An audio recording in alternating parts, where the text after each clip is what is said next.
Aujourd'hui, je voudrais vous parler du mérite. Tout le monde connaît ce petit bonheur que l'on a à la fin de la journée, après avoir bien travaillé, un bon repas. Ou alors n'est-on pas heureux quand après des semaines et des semaines d'entraînement, enfin on gagne la course? Très souvent, on donne au mérite la valeur d'un succès. Mais pourtant, n'y a-t-il pas une autre façon de le définir? C'est l'histoire d'un homme d'un certain âge. Cet homme a fait sa vie, il a gagné beaucoup d'argent et il est très reconnu dans son quartier et dans les affaires. Et enfin, il s'est occupé de lui et a pris pour femme une très jeune épouse. Une jeune femme qui très rapidement se languit de la jeunesse. Alors elle prit amant. Elle vit cet homme, ce jeune homme, pendant des semaines durant. Et ainsi, le mari finit par voir que quelque chose dans leur couple était fini. Il demanda les services d'une femme pour avoir confidence auprès de la sienne, et c'est ainsi qu'il sut, de source sûre, que sa femme ne l'aimait plus. Enfin, c'est ce qu'il croyait. Notre homme convoqua sa femme.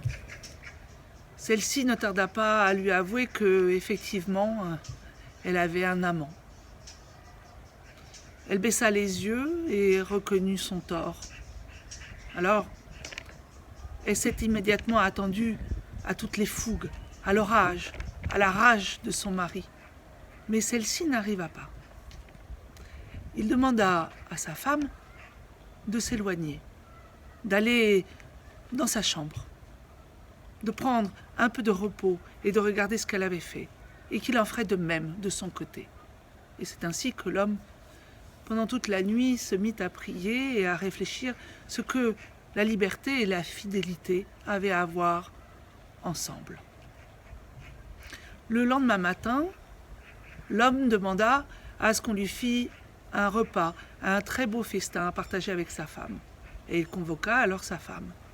Celle-ci se mit à table et regarda autour d'elle tous les beaux mets qu'il y avait, des fruits, des légumes, des viandes rôties, tout un tas de pâtisseries. Elle n'en revenait pas. Elle attendait l'unique sentence qui était de s'en aller. Alors, elle se mit à écouter son mari très attentivement, en baissant les yeux. Et celui-ci se mit à développer le reste de sa journée. Vous savez, très cher, il va y avoir des ouvriers ici toute la journée. J'aimerais que vous les accueilliez. Je voudrais aussi vous rappeler que demain, nous avons un grand repas avec des amis en commun. La femme écoutait avec beaucoup d'attention, mais laissait couler ses larmes. Tels étaient ses regrets. Alors, elle regarda sa serviette pour la prendre à la demande de son mari, qui lui dit « Vous ne mangez pas, ma belle, vous ne mangez pas, vous n'avez pas faim ?»